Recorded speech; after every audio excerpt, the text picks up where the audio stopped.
All right, everybody. Woo! Why am I so excited?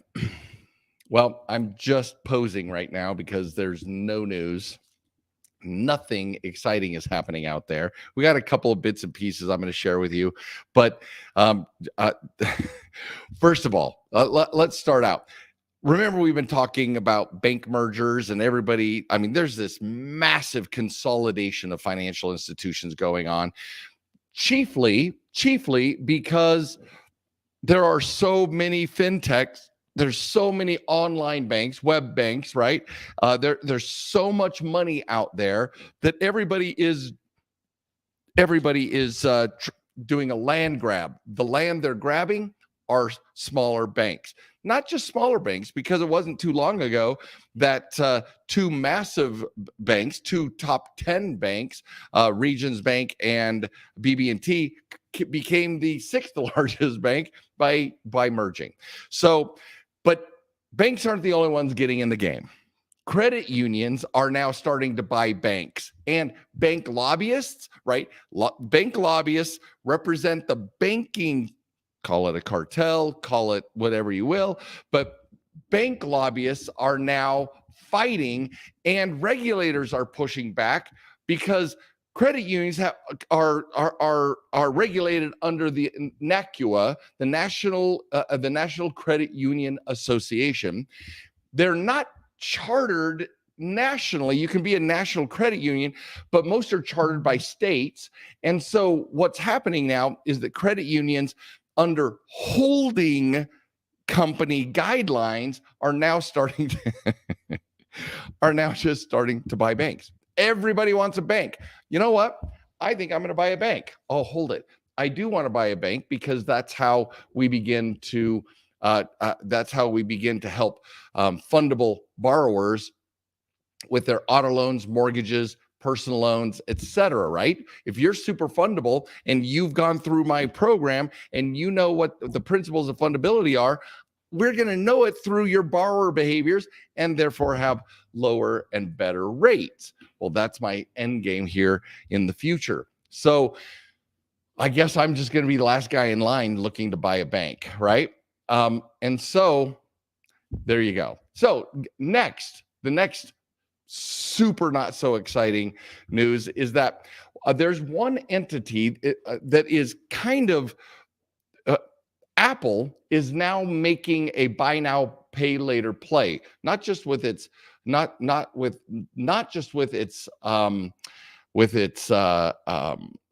Apple Card or Apple Pay, but it's now offering buy now pay later, because that is, man, I can't believe it. It's literally been less than 6 months, and buy now pay later has just taken the entire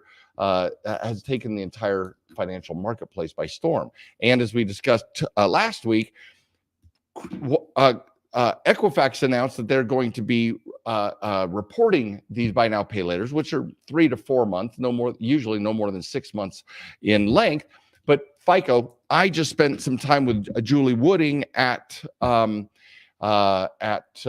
conference. She is one of the scientists that I originally, the score development scientist that I originally met with back in 2016. And buy now pay later, we're going to talk again at FICO World, but they're working on what would be the best, because remember, they usually use 2 years worth of data and then come out with a new software. It isn't like that they can just change the software on the fly. And so that's where FICO's current policy is they're not scoring anything that they can't prove shows predictability. So more on that later. But Apple their growth strategy is emphasizing these buy now, pay later payments. Now, in related news, okay, I've wanted to say that forever. In related news, because that's just like Saturday Night Live, right? There's one financial kind of financial entity that's kind of backstopping. It's the bank behind Walmart, Apple, Amazon, and Intuit, which is the home of QuickBooks. And this, and it's called Green Dot, and it's online checking and retail locations, so that instead of having U.S. bank branches like the big banks have, they're piggybacking on retail locations where people can buy prepaid debit cards, but also get growing into checking and savings and forecasting credit cards. Now, until it's a depository institution regulated by the comptroller of the currency, they're going to be tier 4. But I've been saying that Walmart has literally thousands and thousands of branches, and the simple instead of bringing in a depository institution like grocery stores will have, like a Wells Fargo or a Chase branch in there, they want to have their own co-branded banking inside of Walmart. But Amazon is onboarding them online, Intuit is onboarding them online, and so they are a juggernaut to watch. Green Dot. I once purchased one of their prepaid debit cards for some things that we needed cash for. So watch them. All right. Well, I told you there wasn't a whole hell of a lot going on. Just think of it as more, better, faster, more the massive disruption in banking. Now, here's the good news, and I will pontificate just a little bit here. All of these moves are opening the space for, because underwriting criteria is going to be underwriting criteria, right? Protecting a lender, protecting their money is job number one. And so lending criteria and how to become fundable to match that lending criteria is going to change very, very little. So what does this mean? It means that the more disruption there are in the traditional banking model, the more opportunity that we have for fundable borrowers to get funding. Now, there may be a movement of the tier system now that because what's happening is there's so much movement over into what we call tier financing. But one of my big questions for FICO is, what are they going to do? How are they redefining? How are they going to redefine the entire tier 4 consumer finance account model? Big question that I have, because inquiring minds want to know, right?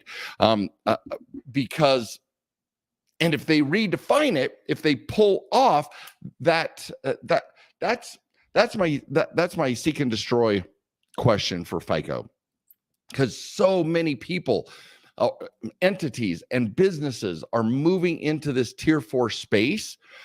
I want to know how they're going to grade it, because the very second that they don't downgrade it where it doesn't harm your fundability, then we can actually start moving around in that space and creating more and more funding opportunities for our clients, for our students, for our tribe, right? But right now, it's downgraded. So that's that. I'm going to be talking to everybody that I possibly can to, and as I said, Julie Wooding, I met last week at the CreditCon conference, and I'm looking, I want to get into those work groups again and see what we can do to get some intel on the grading of tier 4. This is Merrill Chandler, your host of Breaking News, so you don't break the bank. Whatever we're defining banks these days, it's a free-for-all now. I will see you